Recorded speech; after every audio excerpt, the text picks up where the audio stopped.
Taoiseach, you say it's not fair, it's not just, it's not equitable. But you do nothing about it. And you know as well as I do that there are different ways to govern. One way is to build a citizen-centred, rights-based society with the equality for citizens and the right to public services. And the other way is where it's everyone for themselves, where there's little sense of social solidarity, there's no legal rights for citizens or social protections. And this is the vision, Taoiseach, which Fine Gael and shamefully now the Labour Party embraces.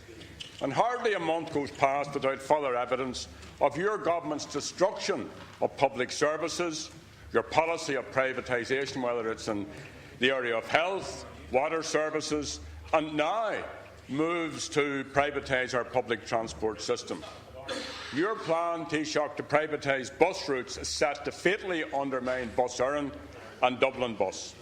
And in order, clearly you don't understand this, or at least you ignore it, in order to ensure an economic recovery which is fair and which leaves no family and no part of our island behind, investment in public transport is crucial.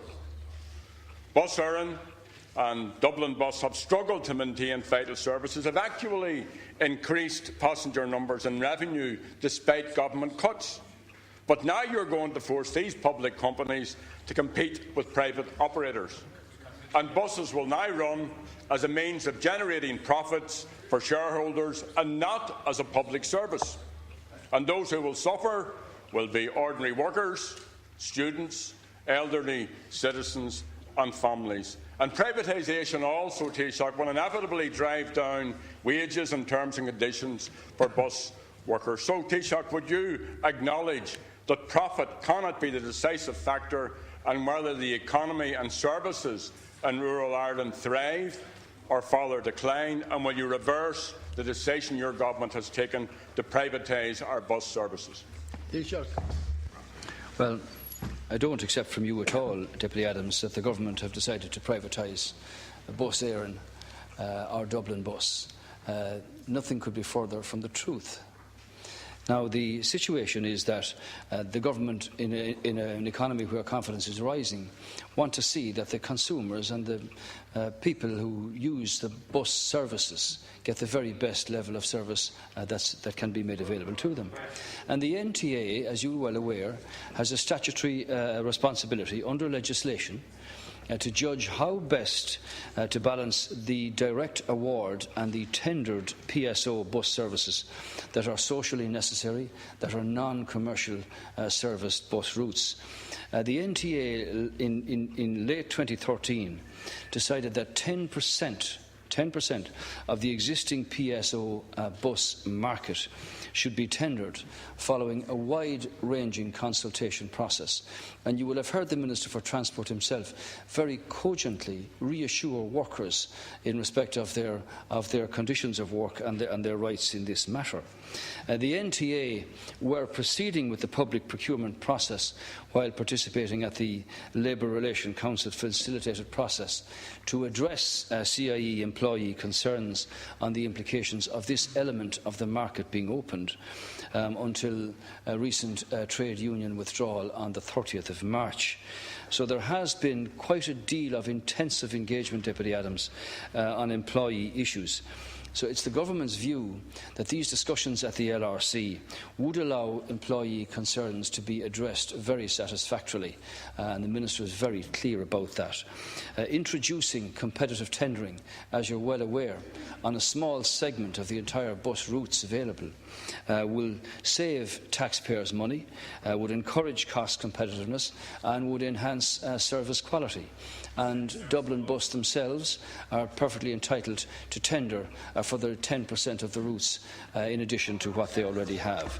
The international experience indicates that competitive tendering is beneficial and is providing subsidised PSO bus services. So both Bus Éireann and Dublin Bus will of course be able to bid in the tendering process when it starts in mid-2015. And in order to support the companies, Dublin Bus and Bus Éireann Account Corda were paid over €90 million in PSO payments by the taxpayer last year. and above passenger fare income. That was over and above passenger fare income to provide public bus services. 90 million of taxpayers' money was paid to them. And a further 90 million funding was also provided for new buses and for upgrading of the fleet. So the NTO have their legal responsibility here, set out a 10% requirement for services to be tendered for.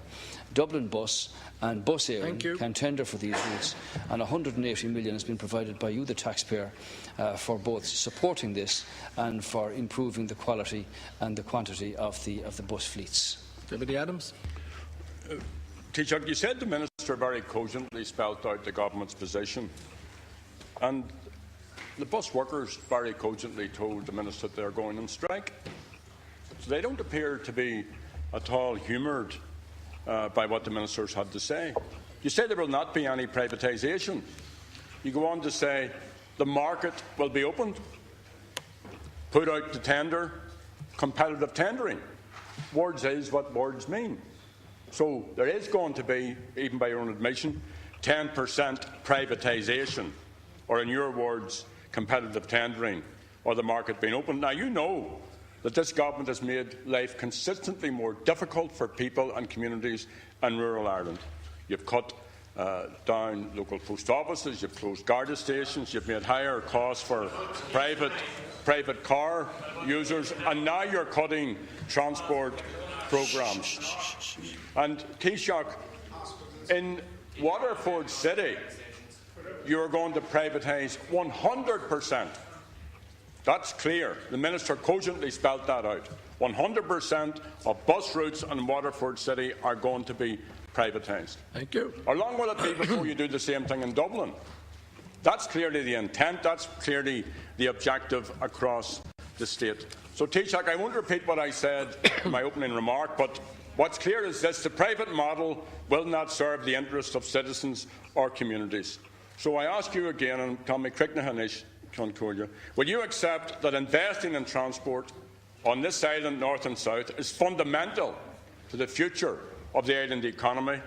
And will you stop the privatisation of public transport routes and the undermining of successful public transport companies? Because remember, if they were not successful, they wouldn't be getting sold off.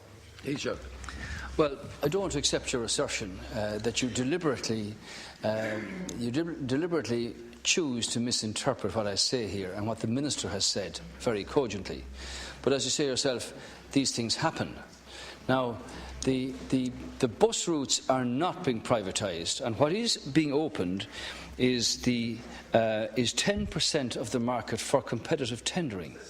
And Bus Éireann and Dublin Bus are quite entitled to tender for that 10% and to win those tenders. So I cannot predict what the outcome of a competitive tendering process will be.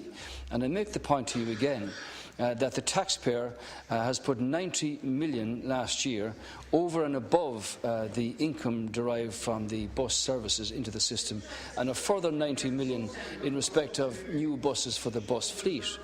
What's at interest here is the Minister has given a very clear outcome in respect of the workers and their rights and their conditions. That's been the subject of very great intensive discussion. The Minister has been quite clear on that. The strike should be called off. In my view, one of the objectives of the LRC negotiations, which were quite intensive, was to enable the vast majority of employees to remain within Dublin Bus and Bus Éireann. And in addition, those employees who might transfer would have their terms and their conditions and their pension benefits maintained, clarified and agreed by the Minister publicly. And that's clear. So the competitive tendering process for 10% will open in mid-year, and Dublin Bus and Bus Éireann will compete for those tenders, and they may well win them. because they're already supported by the taxpayer and they've got really up-to-date fleets. And I commend their workers in Bus Éireann and Dublin Bus for what they've done in very difficult times. I might just say finally, Count Cora, this is the first time since 2008 the level of PSO for bus and rail services being maintained in 2015 at the same level as the previous year. And that wasn't possible due to the economic situation for the previous number of years. So I hope it can be worked out. Thanks, Count Cora.